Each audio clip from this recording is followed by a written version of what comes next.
So. Internet macht mit.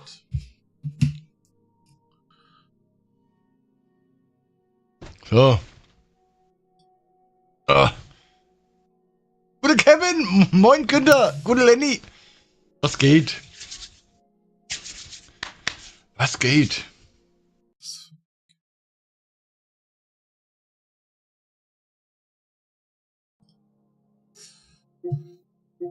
Was frei, Kevin?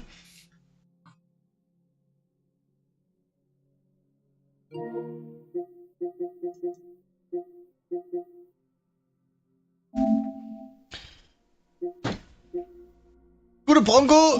Feierabend hat er, euer schön.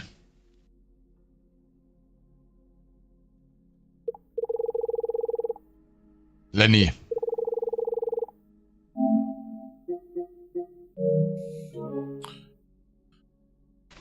So, jetzt müssen wir nochmal gucken hier.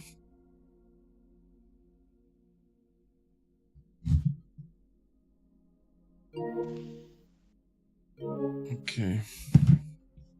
Oh ne, alles gut, Kevin. Ich bin mit Schuh zusammen im Chat. Wir nehmen gleich ein bisschen den Special Report hier auseinander. Schauen wir mal, was bei rumkommt. Ja, hallo Leute. Hallo Leute, beide. Desanos Leute, meine Leute. Guck. Die Leute draußen, alle. Ich bin gerade ein bisschen überfordert.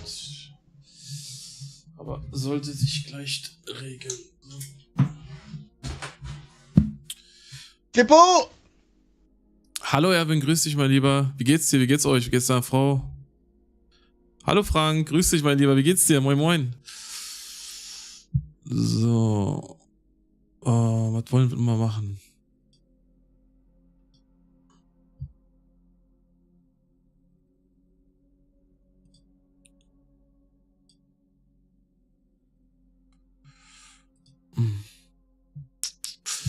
Bup, bup, bup, bup, bup, bup. Bin gespannt. Normalerweise gehen die immer so 10 Minuten, Viertelstündchen vorher schon live und lassen einen Countdown laufen. Mhm. Oder ein paar Minütchen. Kannst schon mal checken. So. Gib ihm.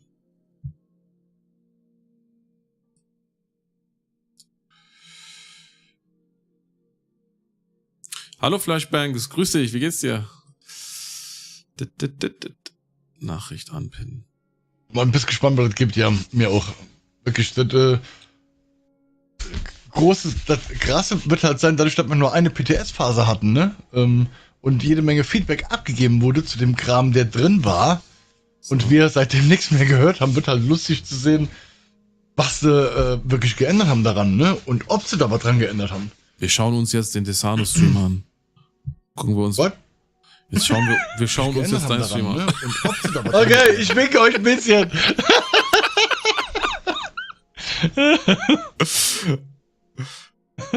Das ist genauso langweilig wie der Massive Stream gerade. Da passiert nämlich auch nichts. Nee, ich finde eigentlich das Logo da im Hintergrund da. Das hier, ne? Also rechts von mir, so links von Ja, dir, ja, glaube da. ich. Da. Dieses dann aussieht wie so ein LED-Schild. Ist schon Aber geil. keins ist, weil es eine optische Täuschung. Das ist echt geil. Desano und Schuh, ihr macht klasse Content. Macht bitte weiter so. Auf jeden Fall. Vielen Dank für dein Kompliment. Dankeschön. Dankeschön. So, aber jetzt wechsle ich mal auf meinen. Wichtig ist miteinander. Das ist einfach mega. Jetzt gehen wir erstmal kurz hier auf. Oh, wo ist denn dieser Division? Hast du keine Party oder was? Ne, gute denn. Nur Shoot und ich, weil danach, wir werden das Livestreamen und danach werden wir beide off gehen, weil irgendwo muss der Kram auch verarbeitet werden, ne? Wir sehen uns dann heute Abend, also ich werde heute Abend dann wieder live gehen. Und wir werden dann heute Abend, wenn wir ein bisschen COD ballern und morgen dann, wenn wir direkt zum Start von der Season 11, werden wir direkt live sein. Und dann mal gucken, was geht. Ich finde sie gar nicht, die sind noch nicht so online, oder? Ne, da ist noch nichts. Ich hau den Link von denen mal. Warte, ach, ich bin so ein Holzkopf. Jetzt muss ich natürlich. Ja. Moment, ich hau den Rennen hier. Wenn du den Twitch-Chat aufhast, hast du den Link. Moin Olli! Der Lumpel! Twitch-Chat. Oh nee, ich war jetzt nicht mehr in deinem Stream drin. Warte. Achso. Warte. Nochmal, ich geh kurz Dann hau ich rein. den, ich kann den noch bei dir rennen. So. Jetzt bin ich bei dir im Stream drin. Okay, warte, ich schau den nochmal. Ja. Ja. Genau, danke. Hast du den Link. Ja. Moin Matthias! Moin Stone Sheldor, alles gut? Wie geht's euch, Leute? Das sind die alten. Genau, da ist noch nichts live. Okay. Ja, da tut sich schon nichts. So, jetzt gehen wir mal auf den Stream. Kann auch sein, dass das gleich direkt passiert und dann hier, keine Ahnung, in 5 Minuten geht's los. Nö, alles gut. Neugierig. Jetzt sind wir. Also, wir sind wirklich gespannt, ob sie überhaupt was verlautbaren lassen in Bezug auf So, Jahr 5. Chat. Ne? Wenn es nur so ein klein Gut, bisschen freut ist. mich. Ansonsten halt schauen, ja. Ronny Wagner, guten Was, Nachmittag. Ronny, kein Homeoffice. was jetzt kommt, ob ein paar Überraschungen kommen zu dem, was wir im PTS gesehen haben, gell? Hallo! Hallo! HPQC, wo ist mein Schuh zu tun? Moin Alexander, alles Ich gut? bin hier, Kollege, ich bin hier, Kollege. Ich bin hier, mein Lieber, wie geht's dir? Ich war nur ein bisschen Du bist von überfordert der Xbox wieder auf die PS5 umgestiegen, kann es sein, dass auf der PS5 von der Beleuchtung und so weiter beschissener aussieht? Grüß dich, mein Lieber, schön, dass du da bist. Ich hab keinen Vergleich, Günther, Ja, gell? ich wollte bei dir rein. Ich hab keinen Vergleich. Also du kannst ja Wo in wolltest du den rein, Einstellungen, in Division 2 kannst du neutrales Moin, Licht Leute. ein- und ausschalten. Spiel da mal ein bisschen mit rum und guck mal. Also kann es ja nur besser werden. Genau, neue Welt. Wir erwarten nichts, also kann es nur Ob gut werden, richtig. was ändert bei dir. Wie geht's, Alexander? Keine Handdrops hier, ne? Aua. Heute nicht. Moin, Mike. Nächste dann. Lucky Boys TV, das sagt dir doch was, Desano, oder? Ja, ist gut. Das sagt dir doch was. Der schreibt gerade Gute Servus. Lucky. Ja. Du sagst gute Lucky. Gute Lucky. Gute Lucky. Ach, schön. Einer hat Liegt geschrieben wahrscheinlich an der grad, Konsole? Nein. wir erwarten nichts, also kann es ja eigentlich nur gut werden. Ja, ist richtig. Ist richtig. Wie gesagt, macht euch keinen Kopf zu irgendetwas. Wir nehmen einfach mit, was kommt. Mehr können wir eh nicht machen. Ja, Dennis! das stimmt. Och, hier ist der andere. Gute Lucky. Das ist ja bei dir drin, ne? Ja. Der ist überall. Der ist wie ein Holzwurm.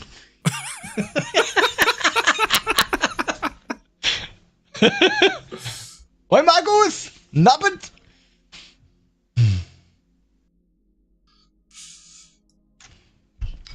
Stanley.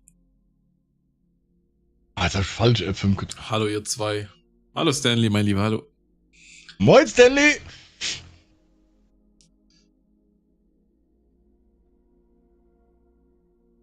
Geht's? Ja, alles gut, Dennis. Alles tutti. Wer ist Wurm? Wurm? Wer ist Wurm? Wir hatten Würmer kann Wurm. man bald essen. Nudeln. Man hat immer gesagt, man braucht ein paar Proteine. Wir haben gute Proteine. Ja. Sehen wir da heute neue Leute? Ist ein kleines Team? Danke, Sibo! Versteh dich nicht. Alle, die drin sind, Leute, ne? Wer den Desano nicht kennt, ist ein komischer YouTuber, abonniert ihn bitte. Macht einen geilen Content. Ich bin eine Biene. Ja, ich gebe das Ganze von Herzen zurück, gell? Hier. Rüber ab Mein zum Body. Shoot, der ist genauso bekloppt. Mein Löwe, mein Bär. Mein Lieber, mein Bär. Um 3:45 soll es eigentlich losgehen, Markus. Muss man mal gucken. Aber schauen wir mal, gell? Ist ja wie Weihnachten, alle warten auf die Bescherung, ja. Gell? Moin, Matze! Wie lange soll die Veranstaltung gehen? Das, Stündchen? In der Regel würde, ja, so Pi mal Daumenstündchen, Mann, ne? Mhm. Fabio, vielen lieben Dank für dein Follow. Danke euch. Ich muss zeitig ins Bett, ja. Dynamo, hast halt so Feierabend? Mal kurz reinschauen. Freut mich, Dynamo. Schön, dass du dabei bist. Hallo, ihr beiden Vogel. Hallo, Erwin, grüß dich. Erwin! Er ist klasse, wie du auch. Er ist klasse, wie du auch. Also, der Stanley mag dich. Vielen Dank. So. Wenn was geht, auf und Pause. Let's go! Hallo René, grüß dich. Wie geht's dir? Schön, Erwin, schön. Wir 100 Leuten. Ich habe hier auf dem zweiten Monitor habe ich die ganze Zeit auf. Sobald sich da Wir was müssen mal wieder mal reden. schalten wir um. Irgendwann mal, ne? Aber Ein bisschen quatschen. check mal kurz. Twitter. Neue Welt, ich komme. Du meinst, du erscheinst, oder? Ja. Oh, der Morten ist auch dabei. Haben gerade ein Bild getwittert. Die sind, Echt? sind am Vorbereiten. Ja, da. Könnt ihr sehen? Ja, da. Oh. Da ist er. Vielleicht ist unscharf, nur ne? er da. Und der Janik nicht da. Ne, Daria ist auch da. Achso, Yannick habe ich gar nicht gesehen. Stimmt. Stimmt. Ja, gucken. Ja. Ja, Deja 2. Wie geht's dir, Fabi? Ich muss gleich Black Screen.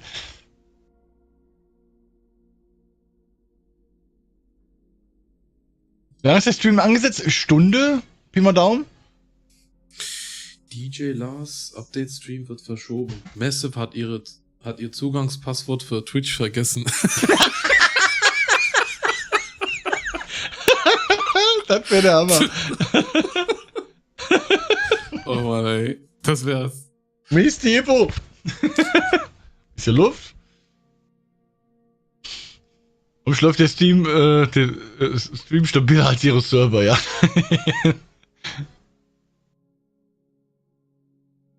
Bitte mach das Bild weg, mir gruselt's. Beschreitet, ne. Wir sind. Hallo wir Remix, sind ruhig. grüß dich mal lieber.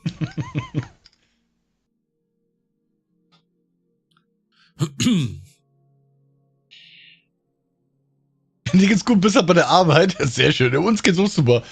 Ich hoffe, ich hast du nicht viel zu tun auf der Schaff. Kannst bisschen genießen jetzt.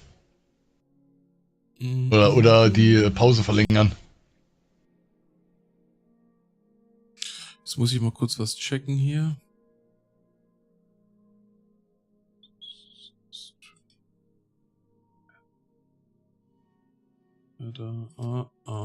Okay.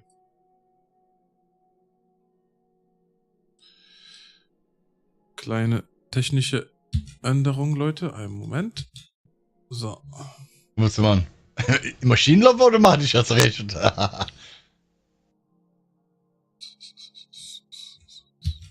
Wie, man kann Pausen machen bei der Arbeit? Das müssen wir nochmal einschalten. Das haben wir vergessen einzuschalten.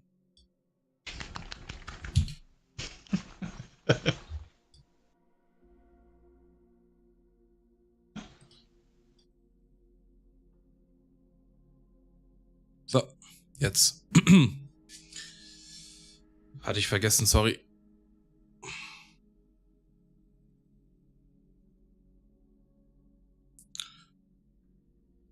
Aber Division 2 muss die ärgste Software-Hölle sein, was die immer für Probleme haben, wenn die was ändern. Ja. Ressourcenknappheit, ne? Ressourcenknappheit? Inwiefern?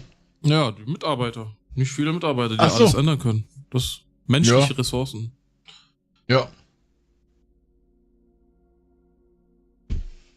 Was für leicht gebräunte Haut. Ja, Marlene ist in Topform. Mahlzeit, ihr zwei. Grüß dich, Gonzo. Wie geht's dir? Ja, was ist los hier? Moin, Mac.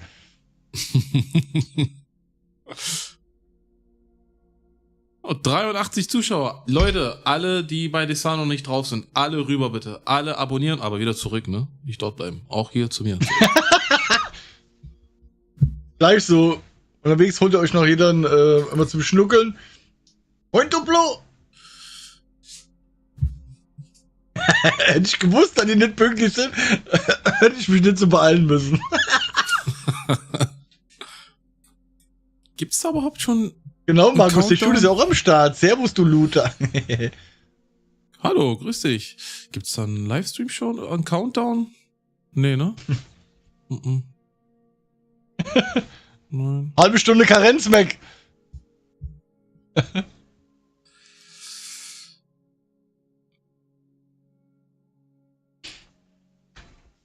Etwas stressig, aber sonst Vielen Dank, gut. Michel. Okay, so, Dankeschön. Dann entspann dich. Ich hoffe, du kannst dich heute hier entspannen. Ah, die Jahrestreffen der anonymen Division. Die 17 müssen wir noch über uns ergehen lassen. Jahrestreffen der anonymen Division-Rentner. Der anonym Alkonummer Hühner. Wie heißt der nochmal? Anonymer Hühniger. Ist so geil, der Sound. Bei Revo. Gonzo, bin dick genug. Eigentlich Viertel nach. Stjepo. Aber gehen wir mal eher davon aus, dass es sich ein bisschen verzögert. Ist schon vorbei, Olli, ja, ist schon vorbei. Ninja Bike haben sie gezeigt, war gar nicht mal so geil. Ninja Bike wird verschoben. Ja.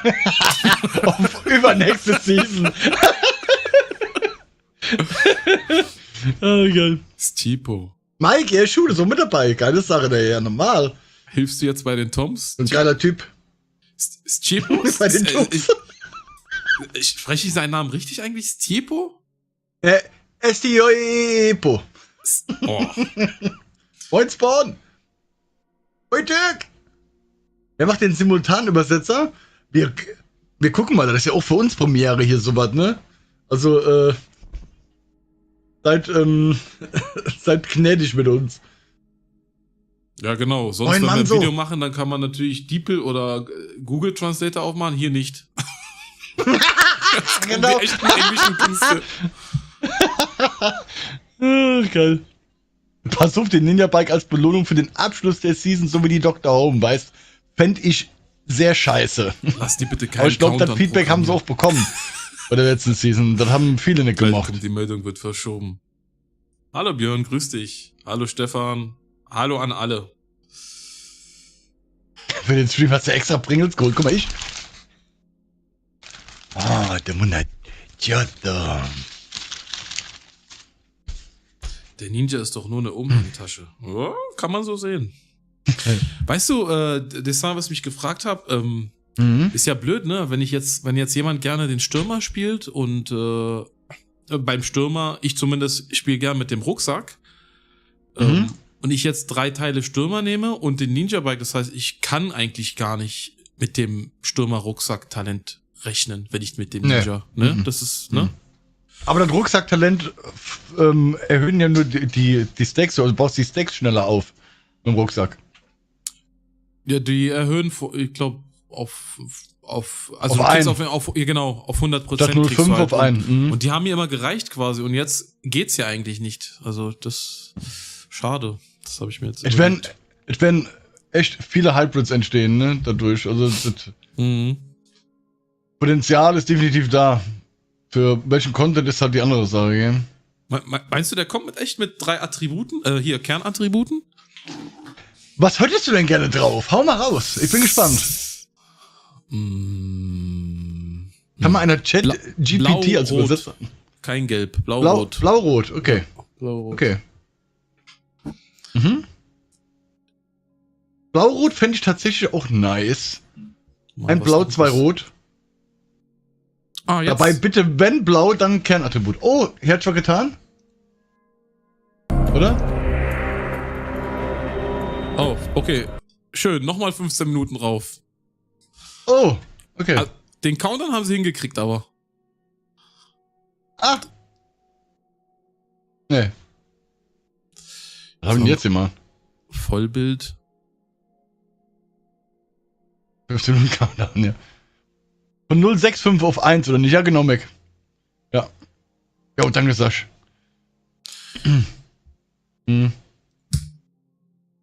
Mal hier kurz gucken. So. Chat mal aus. Okay, gut. Passt das, Leute, so von der Stärke, ausmachen. von der Lautstärke? Und dann Weil ich will es jetzt nicht laut machen. gucken wir mal. So. Wenn die anfangen zu reden, dann werde ich versuchen, natürlich ein bisschen leiser zu sein. 5% muss reichen. Schreibt mir mal, ist das von der Lautstärke so, okay? Ach du The Green, vielen Dank für dein Follow. Gerade die gleiche Frage gestellt.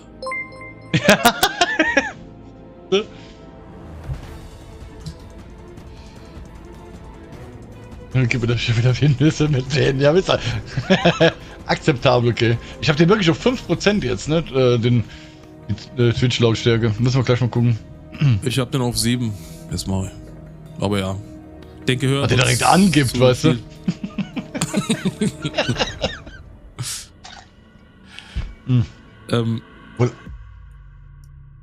Abyss, Let's Play, ich habe deinen Namen nicht jetzt mitbekommen. Ja, danke für dein Follow, mein würde ich Lieber. tatsächlich auch noch nehmen, Mac, ne? Also ähnliche Attributsverteilung wie Stanley, nein, wie passt Memento alles. würde ich auch noch nehmen. Björn, alles muss rot. Aber blaues Kern und 2 rote offensive Attribute wären natürlich mega. Der Rucksack kommt nur als kosmetisches Item. Programmierung war zu aufwendig fürs Team. Genau. Die ist live. Ja, können wir ein Bingo machen für den Chat von Division, vom Division Stream? Für jede Frage nach dem 3. Raid, Content oder PvP müssen wir einen Jägermeister trinken. Da sind wir gleich im Arsch innerhalb von 10 Minuten. No, Alter, der haut auch Sprüche raus. Noch haben sie 13 Minuten, das Update zu verschieben. Ja.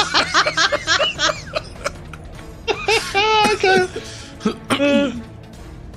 Ja, auf jeden Fall, Mann, so. So ist geplant. Deswegen werden Schult und ich gleich auch direkt nach dem Special Report erstmal aufgehen. Weil der Kram muss bearbeitet werden. Dann gucken wir mal, ob wir das zusammenkriegen. Genau. Moin Army! Wenn es meine Kinder mitmachen, natürlich. Vorausgesetzt. Ja.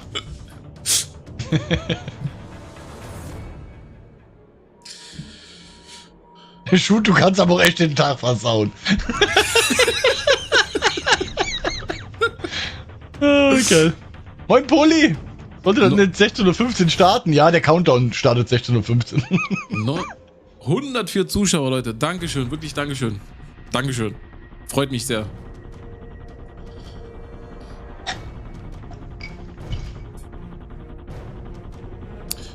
Da merkt man so ein bisschen Hype hier, ne? Es riecht ein bisschen nach Hype. Ganz klein bisschen. Es ist so, wie wir immer gesagt haben, ne? Becky, vielen Dank für dein Follow. Das ist so eine krasse Hassliebe, was Division angeht. Es gibt kein besseres Gameplay.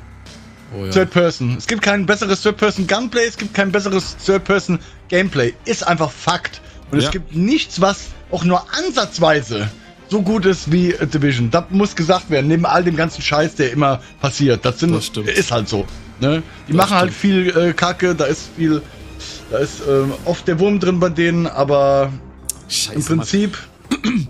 Du hättest jetzt so ein Klatschen-Dings hier bei deiner GoXR einbauen sollen. Der ist gerade reingepasst, Mann. Aber du hast es echt richtig gesagt, das stimmt. Gebe ich dir recht. Ami GG! Freut mich. Und grafisch leider auch geil. Ja, ist halt leider so. Ne, guckt euch das Spiel an. Grafisch. Für die Open World, ich bin ja Fanatiker, was die Open World von denen angeht. Wir haben auch Gäste aus Luxemburg.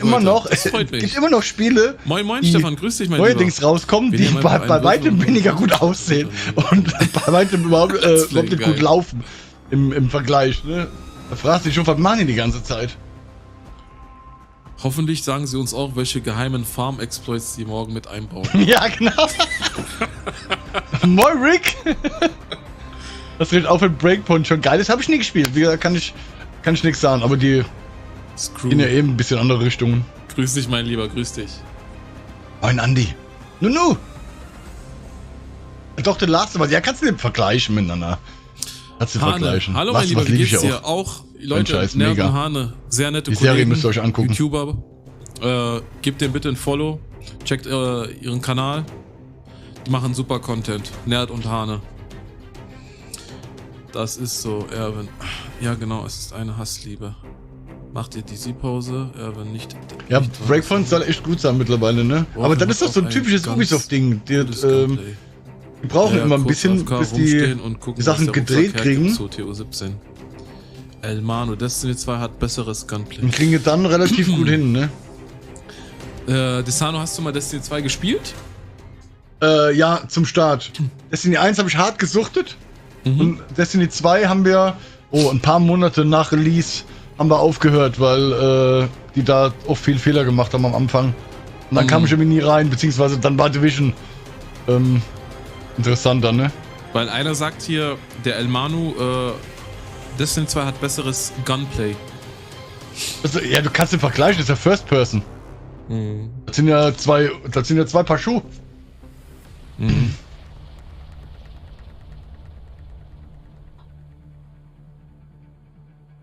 Ab und zu schweben zwar Dinge, aber kann man schon mal passieren, wenn übernatürliche Kräfte am Start sind. Ist so. Nadine, grüß dich, wie geht's dir? Hallöle. Bin bei Minute 1 gleich Absturz. Bitte nicht. Wie gesagt, Leute, sowas wie der Farm-Exploit und so weiter, das hast du in jedem Spiel. Oder der Rucksack. Hast du in jedem. Kriegst du so gut wie nicht raus. Das kann sein, Stanley. Der Rucksack kommt als Anhänger. Oh, das könnte sein.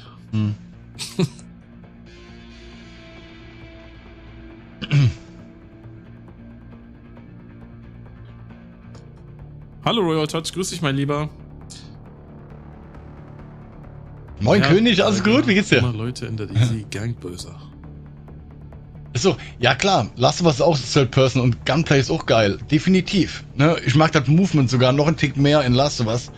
Problem ist, dass das alles in einer kleineren Scale ist. Das ist, wenn du dir überlegst, aber die hier abfeuern in so einer riesigen Open World. Hallo Melanie, grüß dich. Das ist halt nochmal eine ganz andere Hausnummer, ne? Deswegen sind wir ja so gespannt auf das Multiplayer-Projekt von Naughty Dog.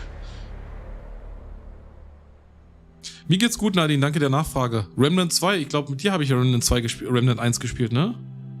Ja, ist so Michel. Warst du die, Nadine? Warframe hat auch hervorragendes Gameplay. Ja, ist aber auch anders. Das ist bestimmt der Lucky, oder? Oder Erwin? Ja, Lucky. Ja. Die suchten Warframe ohne Ende. Ja, diese verdammt Suchten. Ist gut.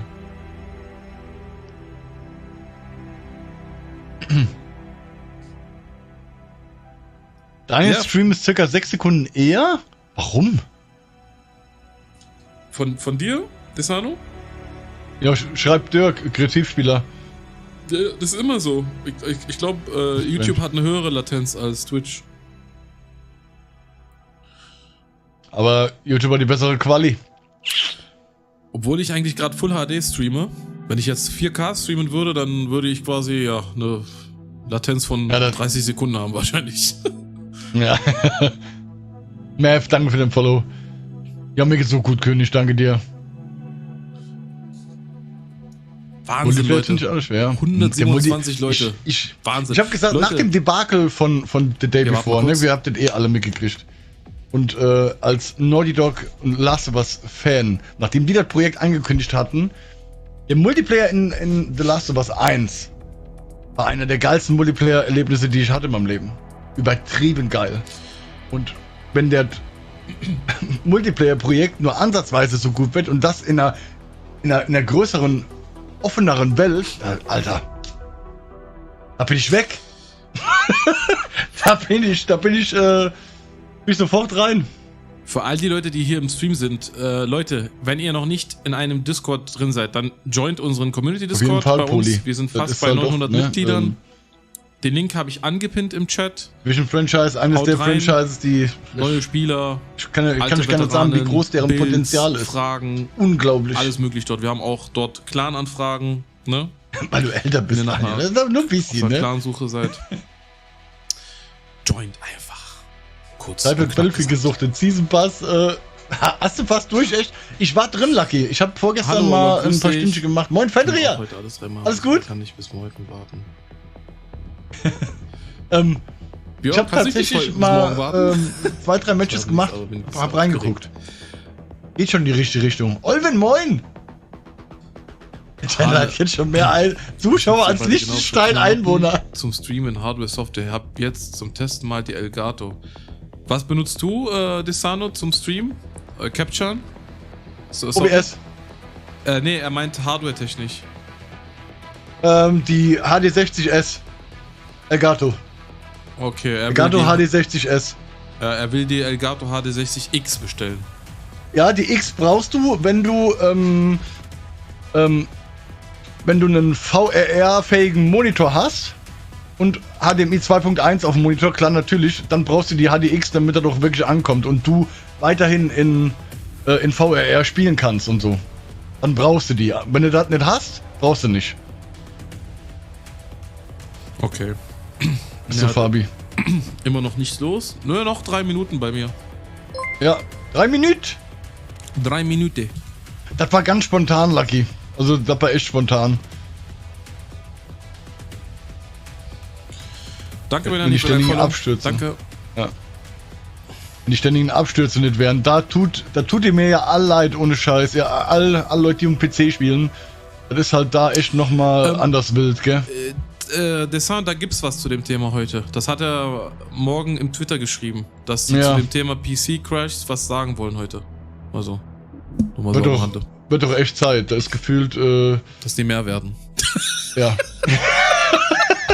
Sorry, wir haben uns angestrengt, um euch noch mehr Deltas zu bringen als je zuvor. Schnallt euch an und Abfahrt. Und sorry, dass wir immer jetzt gerade so durcheinander sprechen, ist einfach nicht so ganz easy zu handhaben gerade. Ja. Seid gnädig mit uns, Leute. Ja. Moin, Carsten. Müssen wir öfters machen, Desano. Ja. Ich sagte, aber das kommt dabei raus, wenn man spontan und ehrlich einfach was raushaut, weißt du? Einfach macht. Nicht einen anderen Schiss. Das stimmt. So vergrauen wir auch den letzten PC-Spieler. Feier, weg. Eieiei. Ich gebe euch Brief und Siegel. Viele PC-Spieler haben auch zusätzlich noch eine Konsole. Ne? Kenn ich einige. Ja, das kann sein. Wäre Cross-Play und Cross-Progression oder nur Cross-Progression ein Thema, würden viele sagen, komm, euch nehmen wegen den ganzen Fehlern. Ich bin da raus, leider. Aber ein geiles Spiel. Ich nehme absolut meinen Spielstand vom PC mit rüber auf PlayStation oder Xbox. Melanie, ich hoffe nur, dass sich mal die Season lohnt 100% und nichts Aufgewärmtes ist. Ja. Hoffen wir alle, Melanie, hoffen wir alle. Ja, guck mal, Matthias auch, ne? Wegen Abstürzen ist er vom PC auf die Xbox gewechselt. Kann ich verstehen. Mhm. Mir übersteuert Shoot ab und zu ist das nur bei mir so, ne. Wir haben vorher, wie gesagt, das ist relativ spontan hier das Ganze und das. Wir haben es versucht, so gut wie möglich hinzukriegen. Das ist auf jeden Fall schon besser.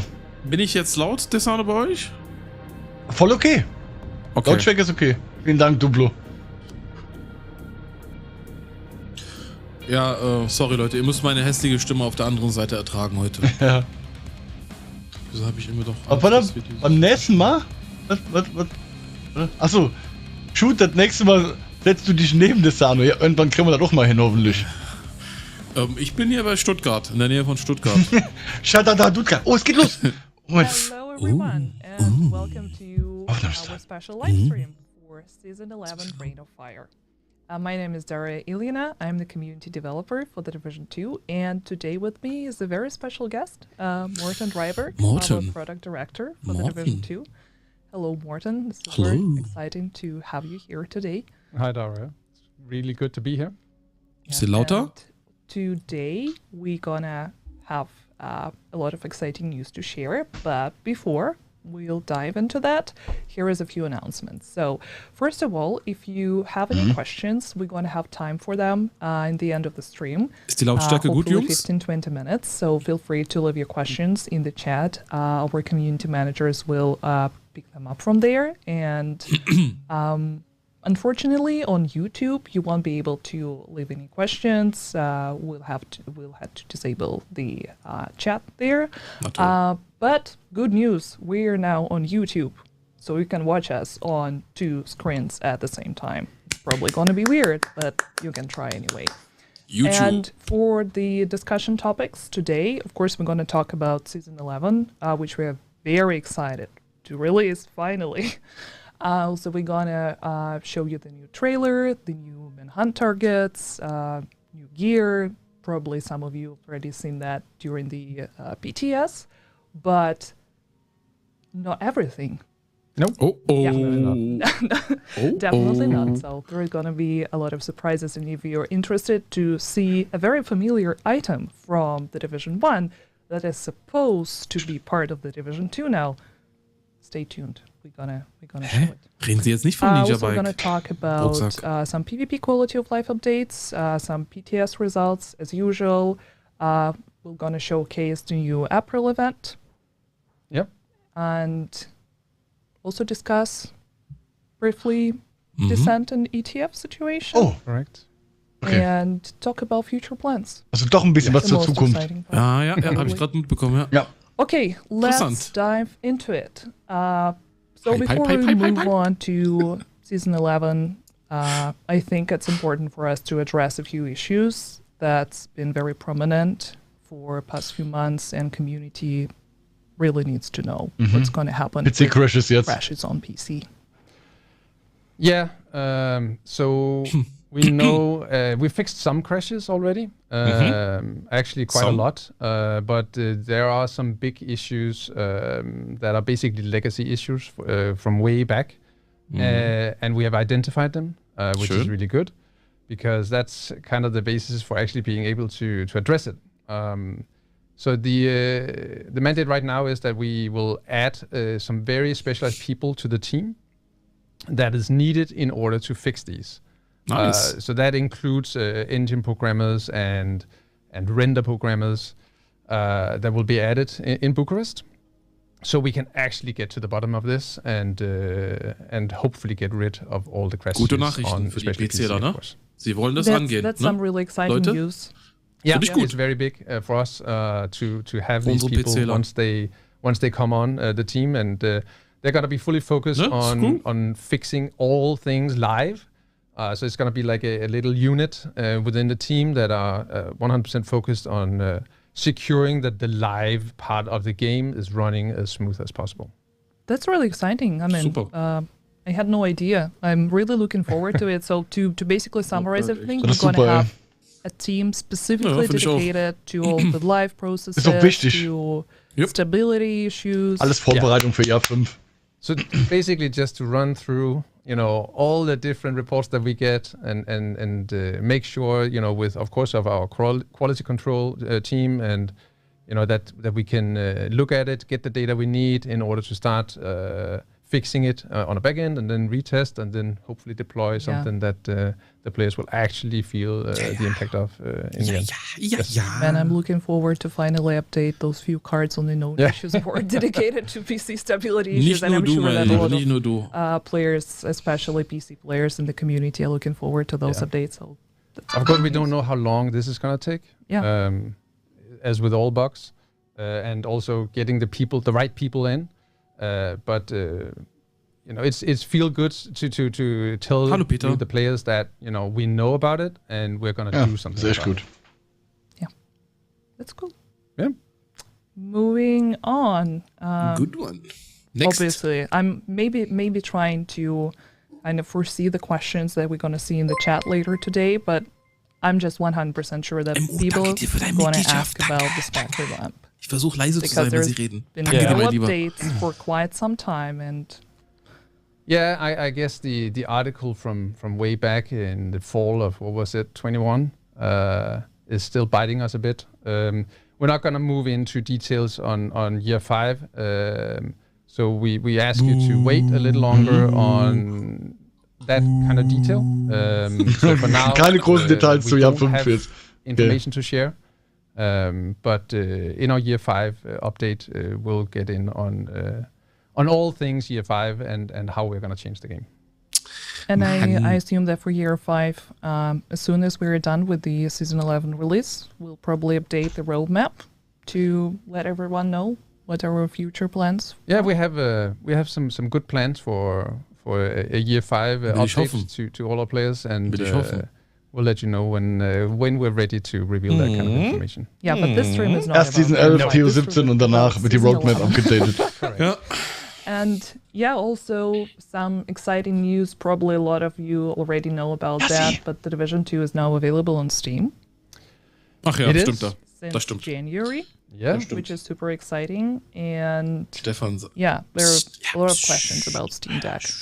Yeah, Gut, da wo sie jetzt drüber reden über das Steam Deck, ja, geht Hand in Hand mit den Problemen, die PC-Spieler haben. So we Ne? actually updated Ganz klar. the Steam client, so Hat ja einen it is richtig now guten fully Start gehabt functional auf with Steam. the easy Richtig anti-cheat gut. on Linux. So it can now run perfectly on Steam Deck natively. We're still starting to schön get und the gut was full, Konkretes, please. certified stamp from Steam, which is basically just some technicalities on screen keyboard readability and such. But we're really happy with the game actually being fully functional. Also sie arbeiten an den PC-Crash so if you und feel like Division being 2 gibt's comfortable in the jetzt couch bei Steam playing und Division Steam Deck. 2 Nichts or in the Neues. bedroom, then Ja, 5 this is absolutely doable now. News and I know Roadmap-Update that gibt it's es possible for the erst in first einem installment, zukünftigen right? The Division 1 is Update, running on Steam Stream. Deck, so we want to try. Wer give jetzt it a dazu try. eingeschaltet hat. Already available. And yeah, I think we should address the elephant in the room as well, the compensation cash. Because we've received Nicht alle haben a lot die of Kiste bekommen, ne? questions Die about Wiedergutmachung. the cash Yeah. not being delivered or being delivered but not showing up in the mailbox. And that's actually a big issue. It is annoying for us. So we know that there is, for some people, it is a minority, but still, it's for us, it's extremely frustrating Danke, that mein Lieber, some danke. players are not receiving Immer the noch nicht alle grants haben that den we set up. Ja. Behälter. We're working very hard to fix it Ich hab with den, an aber ich will online den team here at Massive. Ja. But we will most likely tomorrow extend the period for when Guck, we schreibt doch, hat do mitbekommen. Das ist echt the krass, ey. compensation cash grant. That does have an impact on a few other smaller things, but knowing that Hallo, Rolli Molli. there are still people out there that needs to get it, that is the right decision to make at this point. Yeah, and I would also mention that if you're worried or for some reason you think that you did not receive the grant or you received it but you were not able to find it in your mailbox, just saw the message or saw the receipt. Okay, ihr braucht den Support nicht anzuschreiben für alle, die ihren Behälter nicht bekommen haben. Das wird automatisch passieren. And we are making sure to fix it. And we would just want to prevent the tickets from piling up because it's obviously puts a lot of pressure on support and it's our responsibility to actually fix it. Hinterherkommen. Correct. Die versuchen das zu fixen. And before we will move to some other things, there is one last question since I have you here and you're very knowledgeable about a lot of things. It's probably a question like I will ask you honestly as a noob. Mike noch nicht das was noch nicht that some of the players ran into. So talking about global directives and difficulties, like sometimes whenever you set the difficulty danke dir, mein Lieber, danke. to a lower Freu mich. one, it does not really feel like it actually scales down. Yeah. So we've seen a few videos and comments that that the difficulty was available in the classified assignment missions, and it was at the time unintended behavior for the game. That also means that this is actually happening because it's taking the difficulties that you set on the global setting and applying that to all content. Which means that if you go to a mission and try to start it and you can't complete it and you think, all right, I'll redo it on a lower difficulty, well, it doesn't really affect the mission difficulty unless you lower the global setting difficulty. And that also happens with the directives, which is why directives is available in certain areas that normally wouldn't, the raids as an example. And we actually think that it's a really cool thing, and we're actually working on implementing this for real across these activities, so that you would be able to, like with all missions, select the difficulty for the classified missions and the directives, and the same for the raids. Not the difficulty, of course, but to apply directives to them, just for the added fun for those players. Ja, also Leute, hier. It can be a chore to get through das ist doch was für unseren Raid-Liebhaber. I'm not one of them, but there are certainly many of them out Falls du mich hörst. But when should we expect that one? Oh, I don't want to promise we're working on it. Jedes Mal Schnaps trinken. We're working on it. Ist doch mal was hier, oder? Ja, ist doch was. Ist doch was. The schön. idea is good Definitiv. enough. So looking forward to Positiver it. Bug, der bleibt. I think we can actually Okay, move jetzt to PTS. discussing the PTS results. To those of you who has no idea what PTS is, it's a possibility for Wie gesagt, Leute, our ne, PC wir hatten players nur to eine test PTS-Phase, content, mainly Feedback seasonal abgegeben und seitdem content, nie wieder was gehört. and Deswegen for sehr us it gespannt serves jetzt. as the perfect opportunity to review your feedback and make some good adjustments. Mal gucken, was die jetzt haben. Correct. Nach 4 Tagen, And ne? yeah, this PTS had a lot of PvP quality of life updates. Hab nicht Ehre aus, was PvP We angeht. can talk about them. I already see that on the screen. Jammer. That's Yeah, so Okay. when we tested the new functionality to the jammer on the PTS, NPC. you had to match the skill tier level of the opposing player. So that was a bit drastic, and we heard that. Rolli Public So what we're Test actually Server heißt doing PvP is es. we can update. bring up the graphic potentially. So what we're basically doing is that we are adding Der Jammer. so that it can actually jam plus 3 skill tiers to your own skill tier, meaning that let's say you have 0 skill tiers, you can still jam players that have 1, 2 and 3 skill tiers. Genau. Ihr könnt mit dem Jammer nur noch Leute And jammen, of course die that maximal goes all the way 3 up, meaning that if you Fertigkeitsränge have über euch 3 skill tiers, you sind. can jam even skill tier 6. Wenn ihr 3 This habt, is dann still, könnt ihr being Fertigkeit Rang balanced, I'd 6 say, jammen. Schwierig von depending on PvP, haben how wir keine the meta Ahnung. plays out during season 11. I want to leave room for this to be adjusted because it's very easy for us to make it maybe only plus 2 or whatnot. But it's very important that we start addressing this because it's a very, very easy skill to use and it completely handicaps skill players. But at least it also leaves room for Also wenn du those that quasi are not skill. einen Jammer habt, es kommt immer auf euren Fertigkeitsrang an. To jam Ihr könnt those. maximal And the 3 other Fertigkeitsränge bullet is, über euch, also vom Gegenspieler, For the jammen. sticky, we can bring that up. Keine we're Änderung not zu changing der anything to the EMP-Sticky. Meaning that if you are running a 0 skill tier build, or maybe 1 with the Keine memento, Änderung. Hallo, Gerald. you can still use the EMP sticky. It does require some more skill to use, and that's why we think that it's more fair, that it actually can have a more range in Das sind terms so eher so of für unsere what it actually PvPler jams. Sachen, ne? But right now, of Nicht course, für mich. we've seen the comments that players, can it just disable instead of destroy? That functionality is not really in our game, and it would require a lot of rebuilding. So this is what we can do right now, as we wanted to address it.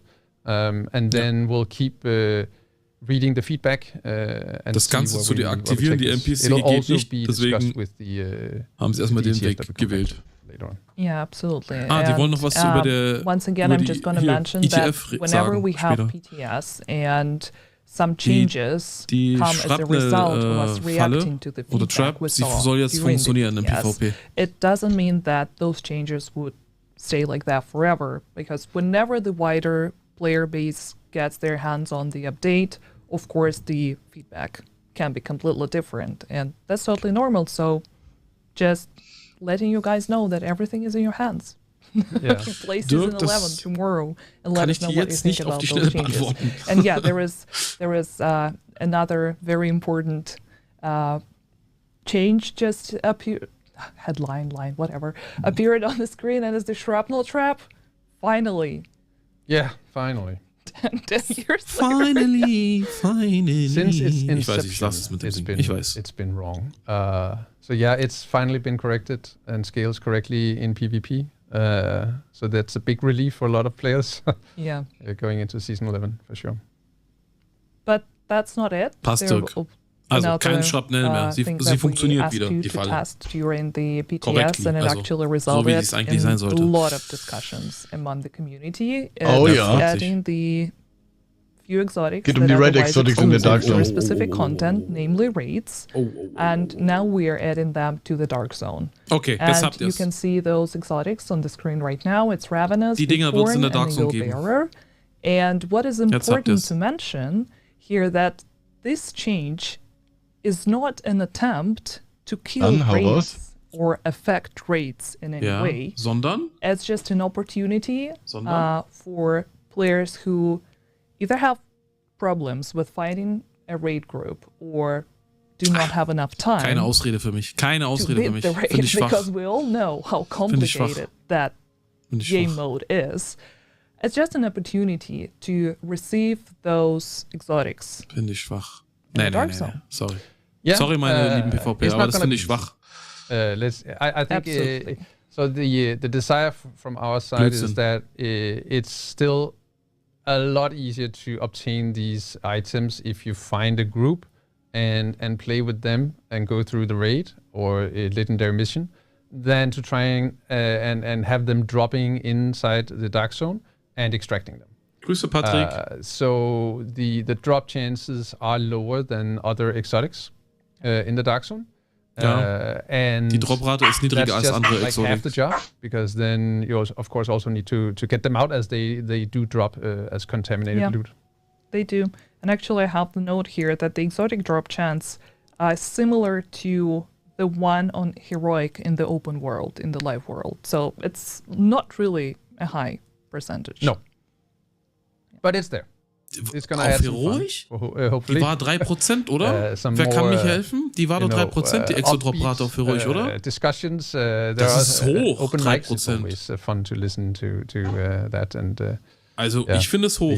Sorry. We can discuss if it's toxicity or just playing on each other's nerves. I guess it's the latter. But I'm 100% sure that it won't take anything from the Raiders community, and we know and appreciate their efforts in helping each other, helping players within the community find the groups and actually beat the raids. And I'm sure that this specific,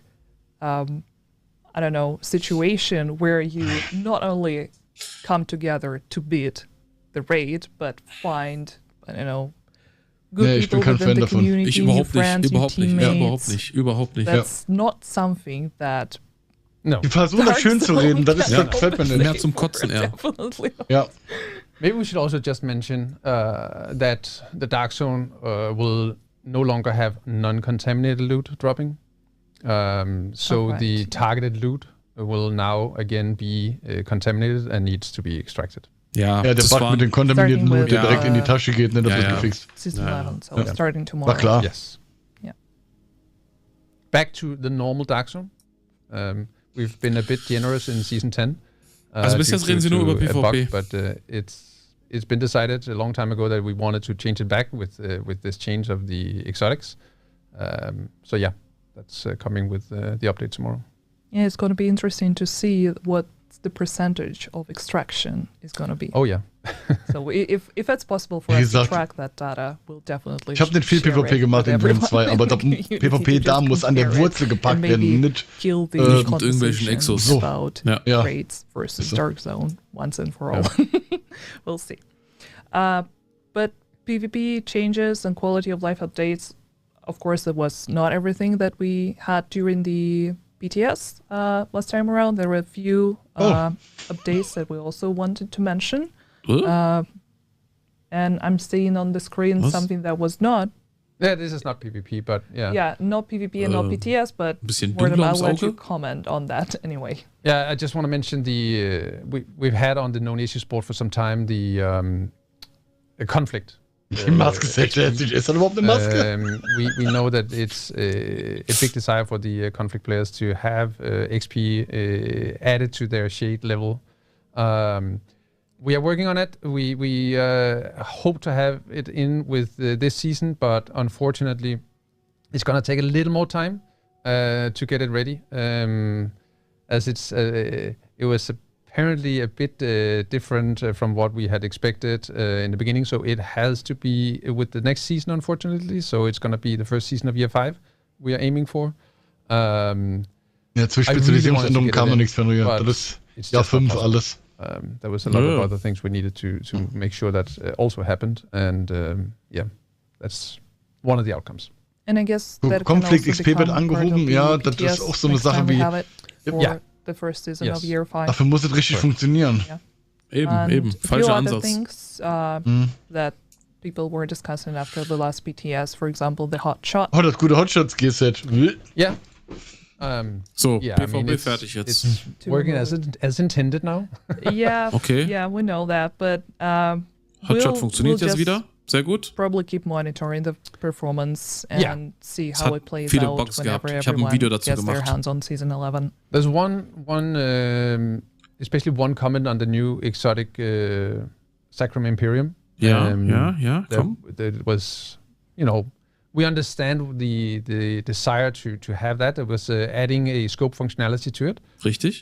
So what we will do later in Season 11 is that we will add the C79 scope to the Sacrum Imperium. So you can have that, choice of zooming in or not.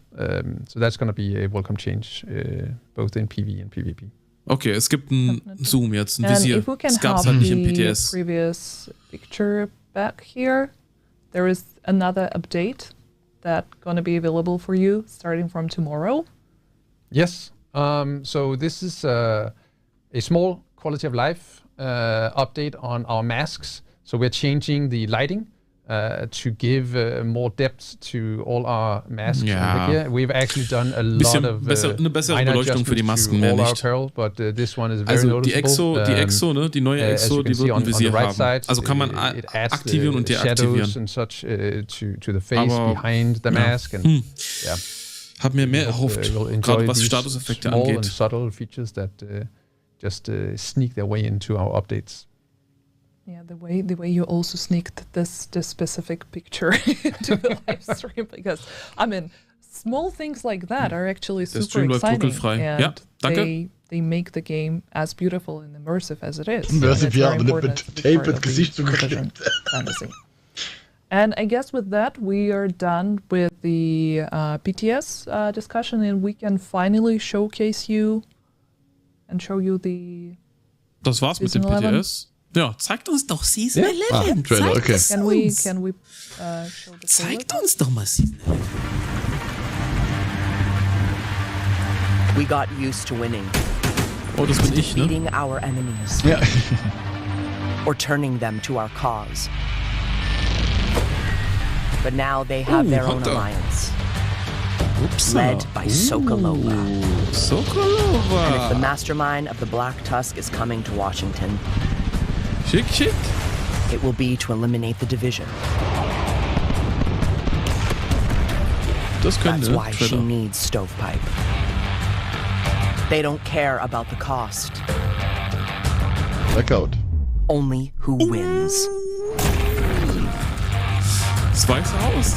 Kein Strom mehr. Oder was?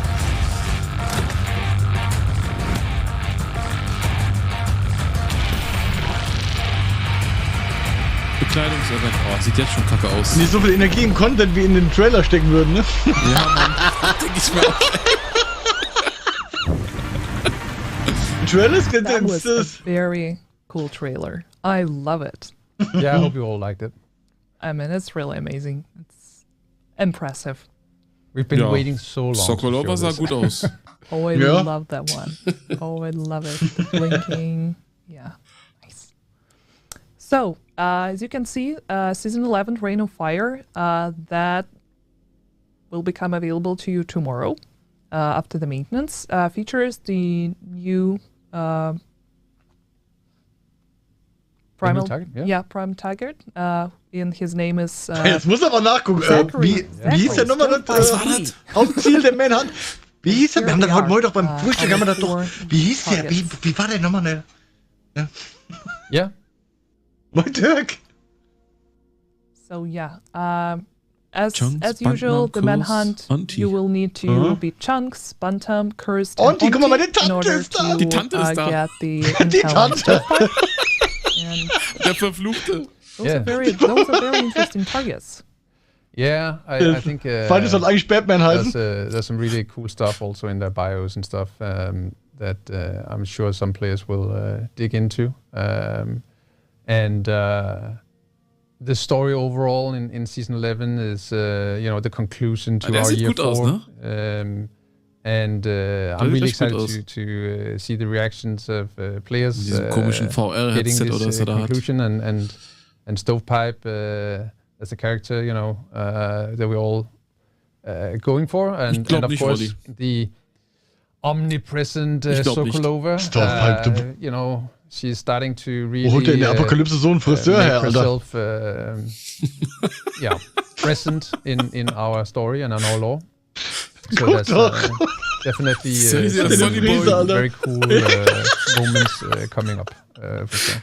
Yeah, kudos to our narrative director, Lauren Stone, yeah. for creating such an immersive story. I mean, we obviously don't want to give away any spoilers. No, that would be a bit sad, but it's we know that there's some weeks to go before you have the conclusion, but I'm sure that it's gonna be a very special experience for sure. Yeah, I'm super Schieb excited mich immer for ein the bisschen hin und her, continuation ja. of the story. Yeah, me too. Jetzt habt ihr den Sunny Boy nicht gesehen, jetzt war ich an der Stelle. Hey. Looks, but you will see for yourself. Yeah, he seems a bit cocky, right? Yeah. Okay, enough about Stovepipe, but he looks good, right? So let's talk about gear, talents, and new weapons that we also got to have with Season 11. Some of them were available as during the BTS, but the most important thing was not. Ninja bike. And I would let Morten comment on it. Yeah, there's a certain backpack coming back to our game. On top of course, the new brand set and gear set, and the 2 new exotics. So there's the Ninja Bike Messenger Bag. So. Here we see it. Ja, optisch sieht es schön aus, ne? Genau. The reveal, yeah. Schniekes Ding. So, the most asked question since the Ja, und woher? Genau. Where do you get this? Ja, wo kriegen wir den? The second most asked question. Was, 15 Euro? What course will it have? Yeah. 15 Euro. So to answer those, it won't be locked behind the progression. No. Sehr gut. Season Pass. Be Gib mir den Ninja the Bike. Season Pass track. Okay. And Man muss das nicht leveln. Okay, wie all Memento. 3 cores, like the Memento. Okay. I wanted to show like that. Wie? Was hat er gesagt? Hab's jetzt noch nicht gehört. Yeah, Was hat er gesagt? Wie Memento. Obtainable. Rot, blau, gelb. Almost immediately. I mean, it depends on how fast you will be able to unlock it on the Season Pass. But you won't need to wait until Und im Season Pass mit drin als Belohnung. Wahrscheinlich Level 100. Oder paar 90. Start grinding or start paying. Ach, doch leveln. Yeah. So, we'll Im see Season this, Pass. Aber probably in the game during this week for sure. There will be some that just can't resist and just go straight after it. And then we'll see the meta, how it will evolve with this item, because for sure it opens up a lot of different variations, and I'm really looking forward to seeing all the creativity from our players here. Yeah, finally. Memento ist schon schwer stark. Ich weiß, das wird schwierig. Right? It's been wird schwierig. like the number one backpack for since it arrived. So we hope this can actually add some variety in the builds. Yeah. Yeah, and about Season Pass. Bestimmt, aber kein Meter. It's gonna be available starting tomorrow for 1,000 premium credits. Also mein Plan.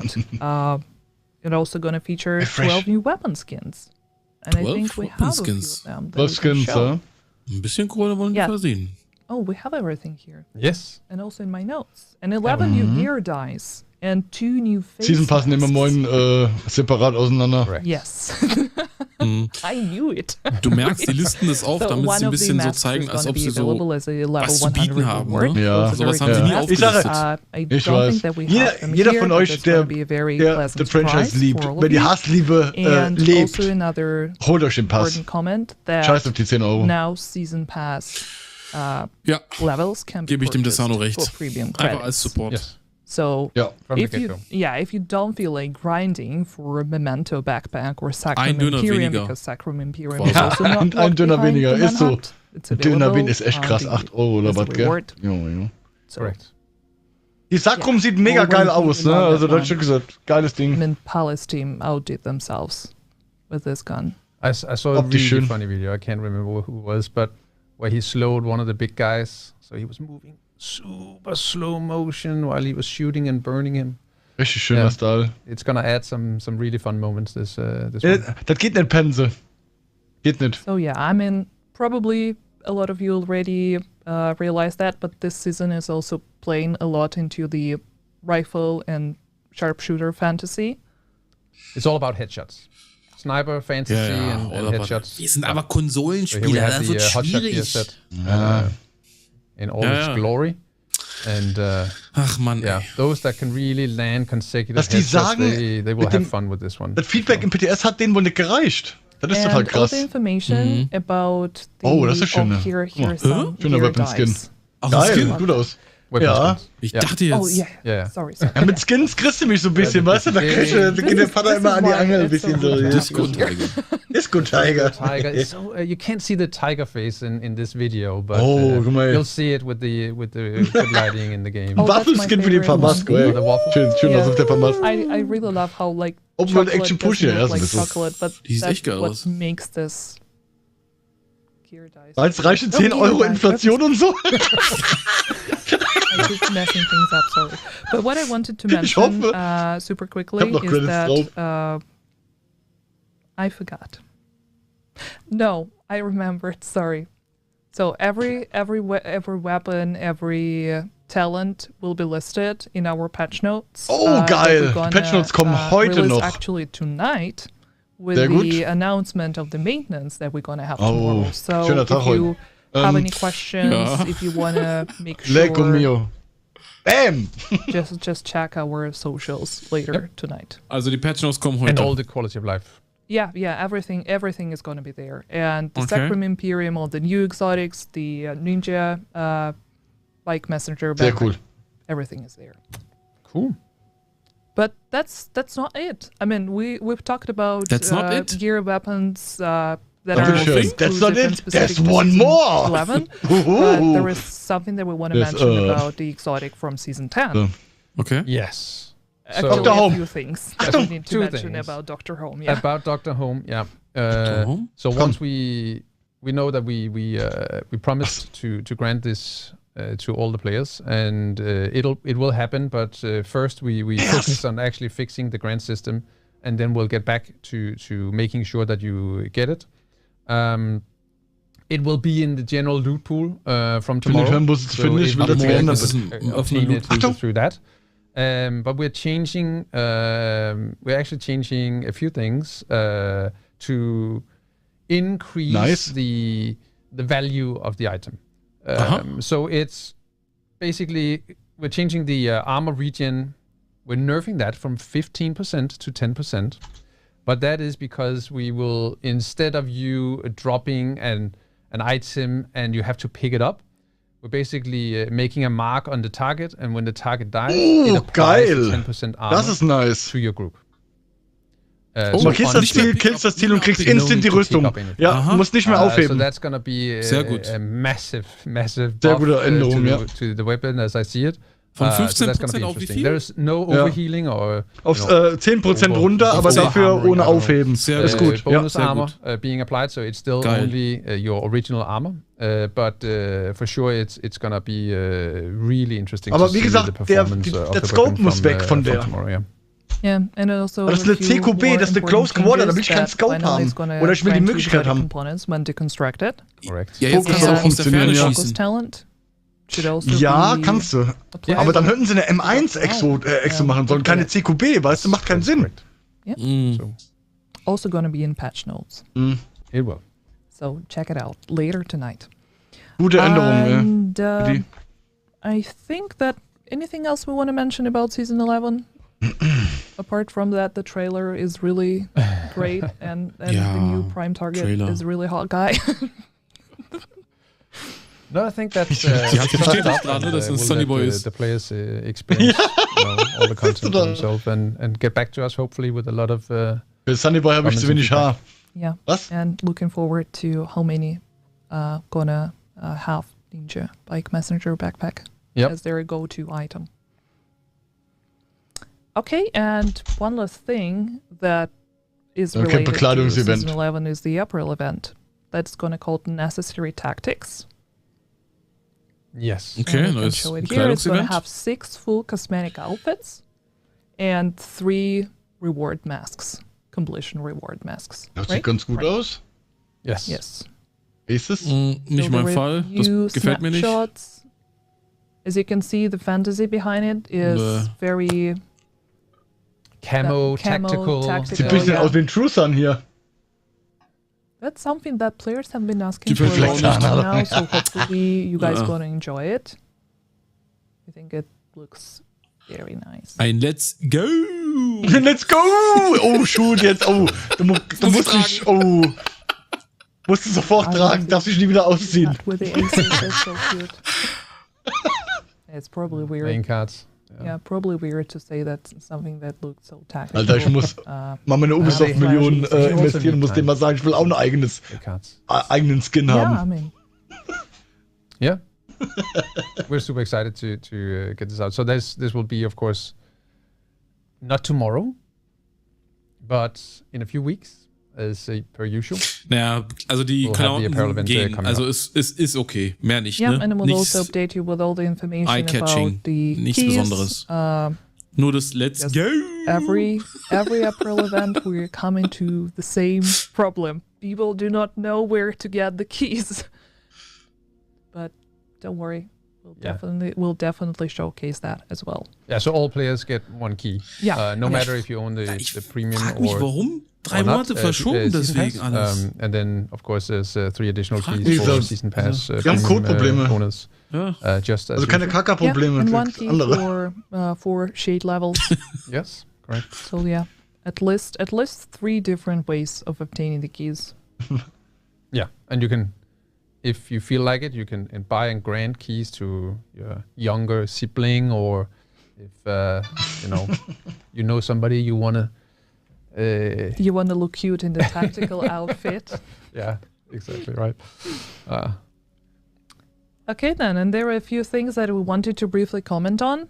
Oh, The Descent? I think we'll Der neue start Spielmodus? with Descent game mode. Genau, der eigentlich mit Because Season 11 hätte kommen originally it was sollen. supposed to be part of the Season 11, and that is something that we announced on the previous live stream. But since then, a lot of things has changed, and the most important part of it is that we decided to include a co-op Okay. option.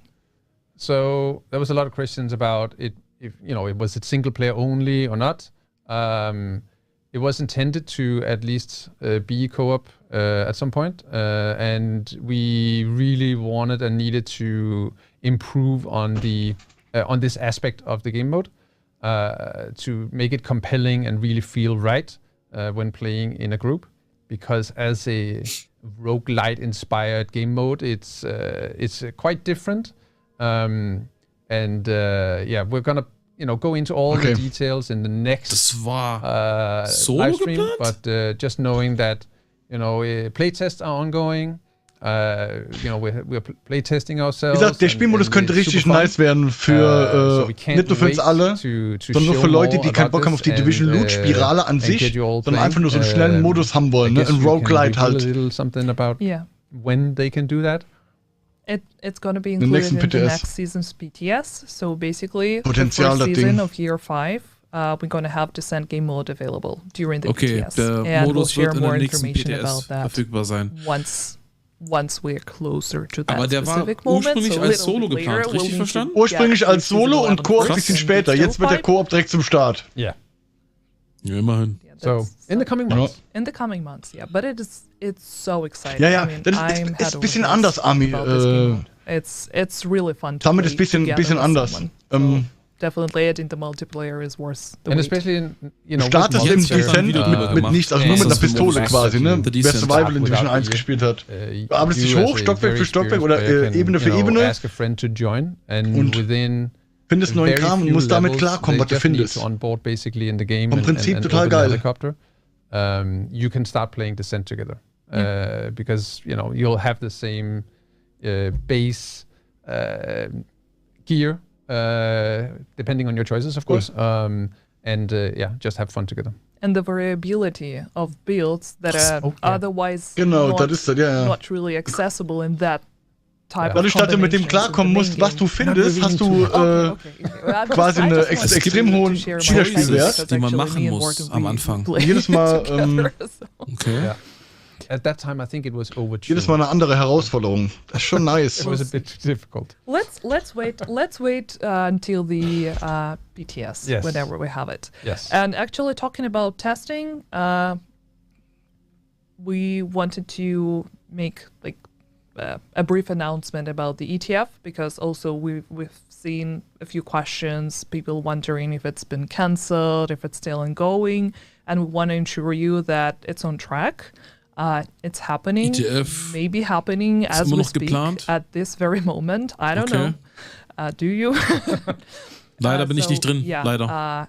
If you, Kann as dazu nicht the beitragen. ETF member, you were selected, you signed the NDA, and you either für alle, die nicht receive wissen, the was das ist, das ist die Elite Taskforce, die schon in anderen Division-Teilen gab, also in kompletten Franchise. Please let us know, please reach out to me, Leute ausgewählt aus der Community, die eingeflogen wurden und helfen sollten, den Content zu formen. Email, and we will resend the link to you.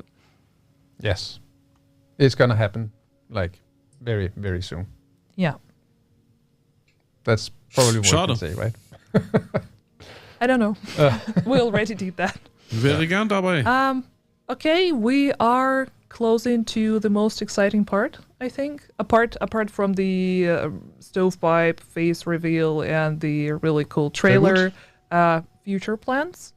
And that is something that we have outlined on our known issues board. And I know that some of those changes may seem a little bit confusing, and we just wanted to provide more insights and explanation. And you already mentioned in the very beginning the XP revamp and the conflict. So yeah, that's mostly for conflict, but yeah, there's of course another XP revamp that we have been mentioning before, an overhaul to the complete XP gains in different activities. Okay. It's gonna arrive with the first season in year 5, is the plan. So what we basically want to do is make sure that no one's open world activities worth more your time than others. We want to try and it can't be perfectly balanced, but at least we want to make sure that it makes sense to do all the activities that are closest to you instead of just XP-Vergaben werden running for geändert. the same over and over. Season 1 in Jahr 5. So most of the activities will have. Und habe ich euch immer gesagt, die Open World kriegt am meisten Liebe ab. Will be adjusted a little down to rebalance that, to make it more enjoyable to just explore and have fun. Kann verstehen, bin ich Fan von. Just chasing and resetting the map. Stupide Scheiße mag keiner. So that's the goal. Sehr gut. And that will arrive with the first season in year 5. Für Jahr 5, Season 1. Yeah, we will definitely share more information about it on the known issues board. I think pretty much everything is in there. Probably we'll have to update it with the newest info. But yeah, if you have any questions or want to make sure that you are not missing anything, please don't forget to visit our known issues board. Ja, das known issue board, wo man quasi die Probleme, die sie gerade beheben, aufgelistet sind oder planen zu beheben. Issues or problems that we have in the game, but also some future plans and the changes that we are considering. So it would be very important for us to also get your feedback on that. Yeah, and for conflict to add to the XP gains. So of course we also want to add proficiency gains. We want to add targeted loot and potentially exotic components chance in the caches. Sie wollen für Konflikt so exotische Komponenten ermöglichen, dass man da exotische Komponenten bekommen kann. Freshen things up a bit in the game across the different modes. SHD-Level so this time around it was the Dark Zone that was the focus. Not that the Dark Zone will not be a focus for the next season, but at least we want to try and do what we can for conflict, because it feels like it's it's like a tag on at the moment. That's und not dass man really auch raus, part of the spielen von euch Konflikt? in the Auch game, mal raus, der mich wirklich interessieren. we want to try and include that into the mix. Sollen auch mal bei dir alle schreiben, definitely Shoot. really Bin ich echt mal gespannt. With your zielgerichtete Beute Not at all. und and SHD-Level. that's one of the ideas behind it. Behälter. Sorry. And then we have, other minor, I guess, quality of life updates that we haven't mentioned. That it's all going to be in the patch notes, of course. I think one of the ones that I want to mention, because it's been Quality of life a big Änderungen sind in frustration den for Patch Notes many players is when playing Countdown. You don't really have any kind of indication as to who becomes the leader of the group. So we're adding some UI elements that will clearly show you if you have been selected the group leader. Du bist jetzt beim Countdown der Leader. And it will also indicate very clearly when the group is full and you can start the game. Und wann die Gruppe voll ist, damit man einfach nicht einschläft, weil manchmal passiert das tatsächlich. The matchmaking times and queue times for players across the board. Yeah, that's minor but very useful update for sure. Yeah. So these are all, we have a ton of quality of life things that we're working on, especially UI related. Some are coming now. And then we have a long list of things we want to do again for the next seasons. Yep. And I think that we actually now have time to answer some of the questions. I'm sorry for being ich bin gespannt, was für Fragen reinkommen. Nur auf Twitch könnt ihr Fragen raushauen bei denen. That we've got. Es gibt noch die offenen Fragen, mal schauen. Eventuell. What will be the roadmap after season 11? Actually, we released a roadmap earlier, I think not even this year, probably in December last year, that features the beginning of year 5. And of course, we will be updating it closer to season 11 end, right? With more year 5 information. Yeah.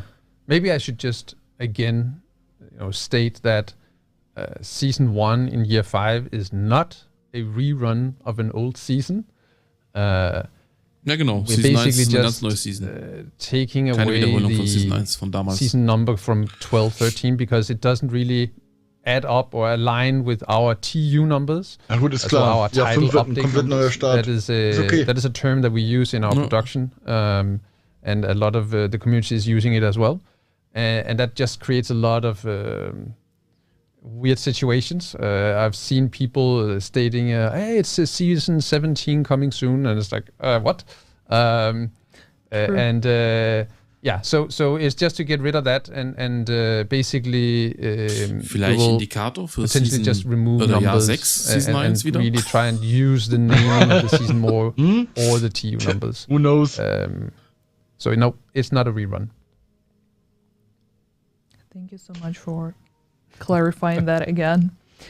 So there was a question about the season 11 delay that prevented us from having a global event for almost 2 months. And I remember on Twitter we were saying that we are considering this option, and this is something that we wanted to put on from the get-go. But unfortunately, the build system, since you all know it was very heavily affected, that prevented us from doing that.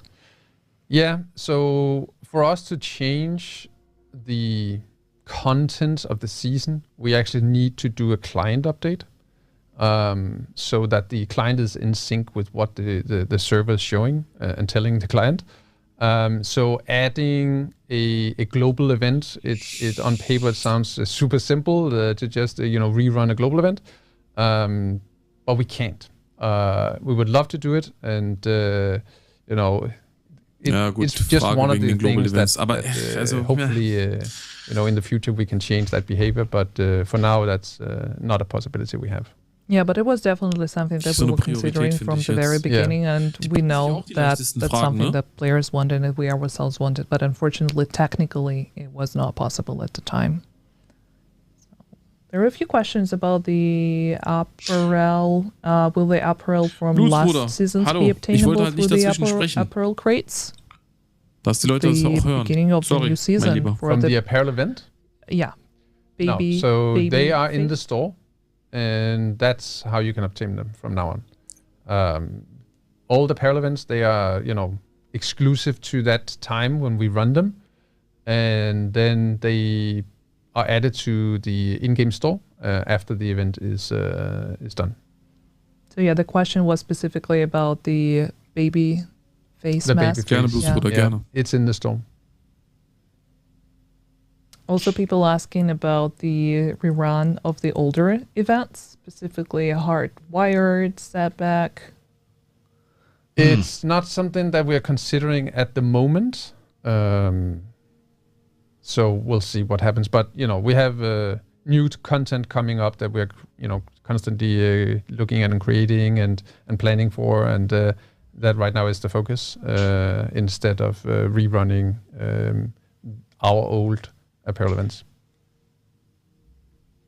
And are there any plans on making more apparel items on the shop available to buy with textiles? Die picken sich auch die Fragen, ne? Ja, natürlich picken sich die Fragen raus. But I won't rule it out. Definitely not. There might be some occasions where that is a good way for us to distribute apparel items. So yeah, it might happen, but we don't have any specific plans right now. The time it takes to create die haben nichts gesagt zum Thema Hardcore-Modus. In terms of the characters that need dressing and you need new items, and then on top an apparel event is ich werde am Ende eine kurze Zusammenfassung machen. Huge task, and right now that's about what we have in terms of production capacity, but we're always looking for small holes where we can add stuff and optimize things, and then we'll see where we end up with those. Yeah, I actually see a lot of people asking about that from time to time, but at the same time, I don't see a lot of people running in the yellow hunter outfit and the Stinger one, because that was and the tracksuit, the pink tracksuit. You guys are not wearing it. Like, wer stellt denn diese Fragen eigentlich gerade im Chat? The yellow hunter suit is in the store for textiles. Ich weiß es nicht. Yeah, and the pink tracksuit. Is it Gemology? Gemology is premium. Yeah. Premium only. Yep. Sorry. PvP questions. There's actually a question about the conflict. Do we plan to add more maps to conflict? Mehr no. Levels für Conflict? Danke denn.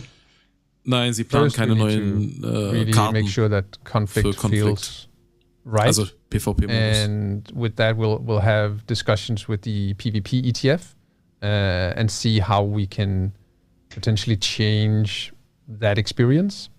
And genau, sie wollen erstmal mit der ETF diskutieren, ob man eventuell und wie man diesen Modus not discuss too much into the future. I think first and foremost it's about making sure that conflict feels rewarding. Sie wollen erstmal an dem Spaß von hopefully be done with some adjustments to und an den Belohnungen, die man aus dem Modus bekommt, how the RPG is working inside that game mode. Another question from the PvP community about the cheaters and how we're actively combating that. And I think it's important to mention once again that it's absolutely necessary for you to report cheaters whenever you encounter them. Same goes for people who are, harassment or an explicit talk. If you actually encounter something that makes you uncomfortable, it doesn't matter if it's cheating or just inappropriate behavior, please make sure to record the video is the best option here, and make sure you send the report to Ubisoft support, because unfortunately neither me nor Morten, we cannot ban people. We do not have access to that specific system. Leute, ein ganz wichtiges Thema. Wenn ihr irgendwelche Leute seht, die anderen Leuten die Spiel noch versauen wollen in Form von Cheats etc. pp. Unless there was a ticket open already or schreibt direkt den Support an. Am besten ein Video davon machen. Könnt, wenn ihr auf der Playlist seid, die letzten paar Minuten aufnehmen. Genau. Das war's. Wobei es mitschicken. Und erst dann kann was getan werden. Yeah, manual bans, they are super difficult to do. So any kind of evidence needs to be extremely explicit. And of course that's easy to see if it's a video. And especially, we've seen examples of people streaming, cheating and shooting through walls and, whatnot.